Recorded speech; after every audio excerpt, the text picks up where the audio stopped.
I'm going to encourage all members to just ask questions as we go through. We're obviously doing this via Zoom as we've done in our previous I-900 hearings. And let's start with the roll call from staff of members who are present. Thank you. This is a roll call for the January 6, 2021 I-900 hearing.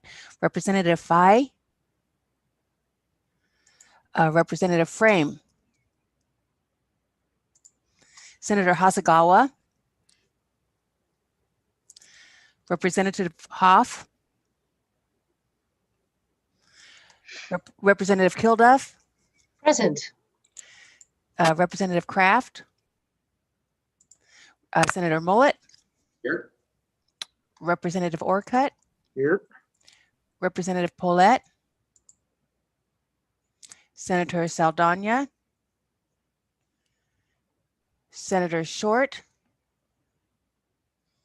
Representative Stokesbury. Senator Tacko. Senator Wagoner. Senator Wilson. We have 3 members in attendance. Okay. And so the item on today's agenda is the State Auditor is going to give their report, Community Opportunities to Improve State Information Technology Security. And that's going to be done by Joseph Clark and Clyde Emmanuel Meter. The floor is yours. All right. Good afternoon, Mr. Chair, members of the committee. My name is Joe Clark, and I'm an IT Security Assistant Audit Manager with the Washington State Auditor's Office. With me is Clyde Metter, who is an IT Auditor on our team. Today, I'll provide an update on some cybersecurity considerations and an overview of SAO's continued cybersecurity efforts. And then Clyde will brief you on SAO's most recent cybersecurity audit of state agencies in 2020. As we all know, everyone has become increasingly reliant on information technology in their day-to-day lives as a result of COVID-19. We're all, at least to a greater extent than before, working online, spending time with friends and family online, and even working online and learning online. And much of the state's workforce has been working primarily from home since last spring, with the expectation being that we will continue working remotely through June. However, these new conditions have elevated the importance of cybersecurity. First, perhaps in a way that many of us don't see, is the increased burden that these new conditions place on IT staff at state agencies and local governments.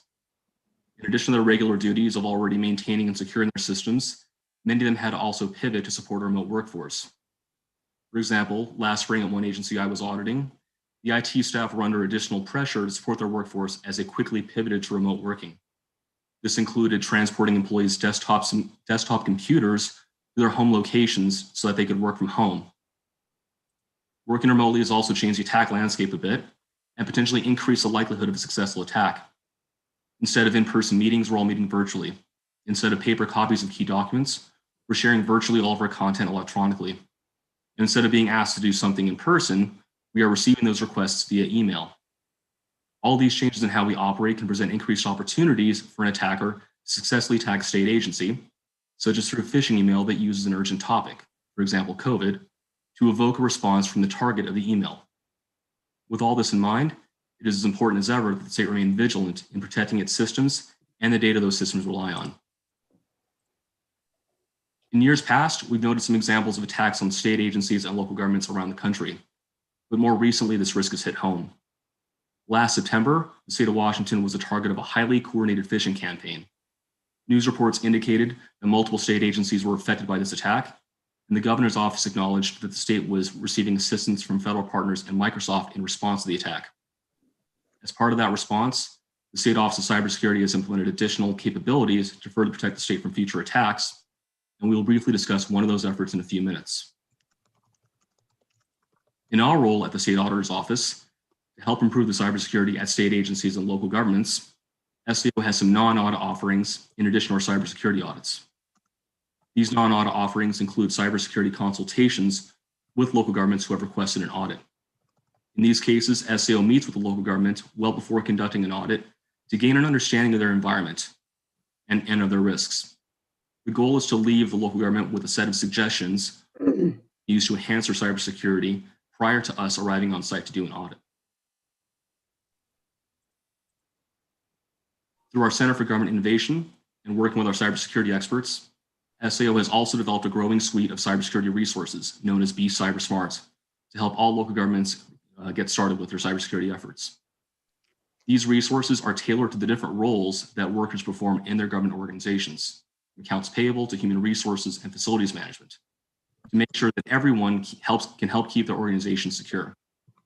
We promoted these resources starting October 2019, and these and other campaigns addressing IT security will continue into 2021. We also coordinate with other stakeholder organizations. For example, we hold monthly meetings with the Office of Cybersecurity to update them on our IT audits, including our cybersecurity audits. These meetings allow SAO to better understand OCS's current initiatives and to ensure that our audits do not interfere with their efforts. SAO also meets roughly twice a year with a handful of other state agencies that have cybersecurity responsibilities in the state. These meetings include OCS, the Military Department, and the Secretary of State's office, and they result in a shared understanding of each agency's contribution towards the state's overall cybersecurity. But most notably, we conduct cybersecurity audits of state agencies and local governments. So far, SAO has completed audits at 22 unique state agencies. One of those agencies has also received a second audit at their request.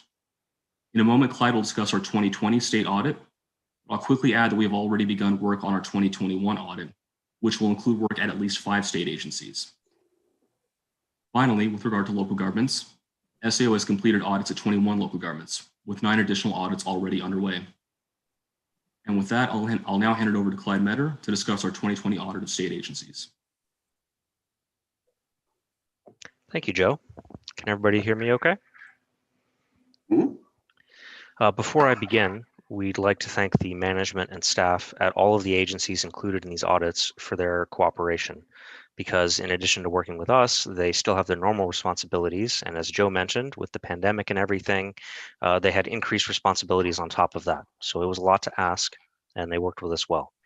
I'd also like to thank everyone at the Office of Cybersecurity for their assistance with several parts of these audits. As you heard from Joe, IT security is a significant and evolving issue facing Washington. State agencies are required by state standards to protect their systems and data. And as Joe mentioned, Washington has been targeted by cyber attacks. In addition, state agencies provide services across wide geographic areas to large numbers of people, and those same state agencies operate IT infrastructure to enable their mission. Because of this risk to the state, we conduct performance audits assessing the IT security practices at state agencies. Our 2020 performance audit included 5 state agencies. This was the 6th audit in a series of audits that assessed both the security of devices on the network and the security of applications. The audit was conducted primarily by auditors and IT security specialists from the Office of the Washington State Auditor, but we did also use contracted subject matter experts for part of the work. In accordance with state law, we are not disclosing specific security issues we found in this audit. The reason for that is specific security information could provide an instruction manual for hackers, which we don't want to provide. At the agencies we assessed, we asked the following question: can selected agencies make their IT systems more secure and better align their IT security practices with leading practices? We did this work in 2 parts. First, we contracted with subject matter experts to do penetration testing of the agency's networks and applications. This work was done both externally over the internet and internally from within the agency's networks. However, due to COVID-19, most of the 2020 penetration testing was delayed into this year. Secondly, we compared the agency's IT security practices to a set of leading practices. We used several of the controls from the Center for Internet Security. These are not requirements, but they are leading industry practices assembled by public sector and private sector security practitioners based on real attacks. And they are prioritized. Earlier controls are important both on their own and because they are fundamental to implementing later controls. For our work, we selected from the basic 6 controls recommended by the center, as well as Control 11 because it is closely related to Control 5. Depending on the agency's existing controls, we customized which controls we looked at. One area we looked at for all 5 agencies was Control Area 3, which has to do with managing vulnerabilities. That could be software configuration issues or missing software updates. To fix those issues, one would start by scanning to identify any configuration issues and any missing software updates, and then fix those vulnerabilities by changing configurations and applying updates. After fixing the issues, one would then scan again to verify that the fixes are in place. And applying these fixes can cut off avenues of attack. We found that agencies had already put numerous controls in place. Some agencies did have robust vulnerability management programs, and 2 agencies had leveraged versatile tools and built business processes using dedicated staff, which added security in multiple control areas. However, agencies could further protect their systems by more closely aligning with leading practices. One way to do this would be improving vulnerability management programs.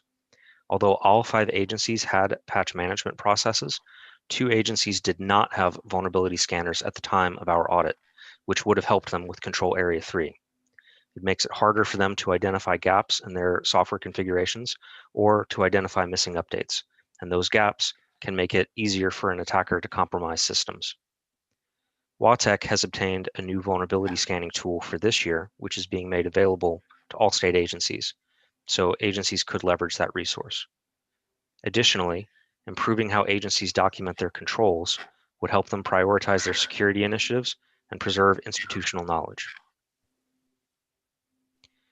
When we asked the agencies what contributed to their performance, at 4 of the 5 agencies we audited, agency personnel cited limited resources, including staffing, as a challenge that they faced. With the pandemic, some agencies had to reassign staff time in order to simply implement remote work. The 2 agencies which were most closely aligned with the CIS controls both reported to us that their highly qualified staff were key to their success. To the agencies included in this audit, we recommended that they consider further aligning their IT security control practices with leading practices, that they periodically assess their needs and resources to develop and maintain sufficient security, and that they remediate the gaps identified in our security testing. Additionally, we report our findings to OCS so that they can offer assistance to agencies and be aware of current vulnerabilities in the state. That concludes our presentation, and we'd be happy to address any questions. Are there questions for Clyde or Joe before we go to Vinod?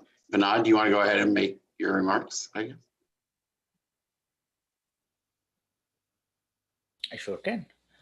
Good afternoon, everyone. Thank you, Mr. Chair and members of the committee. For the record, my name is Vinod Brahmapuram. I'm the State Chief Information Security Officer. I absolutely want to thank the State Auditor's Office for its ongoing efforts to improve IT security. The audited organizations find great value in the State Auditor's Office's performance audits. We agree that the security of IT systems and data underpins the stability of government operations and the safety and well-being of the state and its residents. Protecting these systems is of paramount interest to all of us and a responsibility of every state organization. We value the SAO's commitment to help improve the state's security posture. We also appreciate the SAO's recognition of the steps the audited entities have already taken to protect systems and data. As always, we welcome the SAO's observations and recommendations, and I'm so happy to be here to speak, and I'm happy to answer any questions posed to me. Okay, we could. Are there any questions? Oh, Representative Kildoff, sorry, go ahead. Yes, thank you, Mr. Chair, and appreciated, Clyde, your presentation, and perhaps you or Vinod, you can comment, but you indicated, Clyde, that in terms of agencies that had the most success, that highly qualified staff was key. In that, did those agencies indicate any particular measures they took with respect to staff, whether retention or anything that they thought was key to staff being the key to their overall success? No, unfortunately, they didn't tell us their secret to attracting their highly qualified staff. Okay, thank you.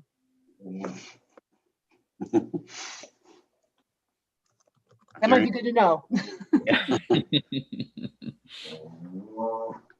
Are there any other questions for And I guess, Vinod, I guess my question to you, is there anything in the legislature for this upcoming session that you feel like we should be thinking about to provide support for your cybersecurity efforts for the state of Washington?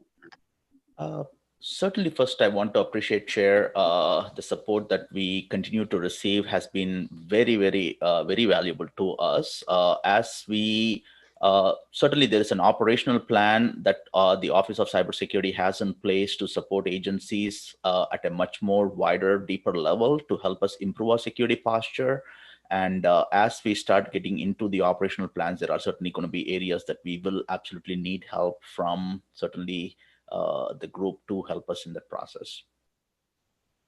Okay.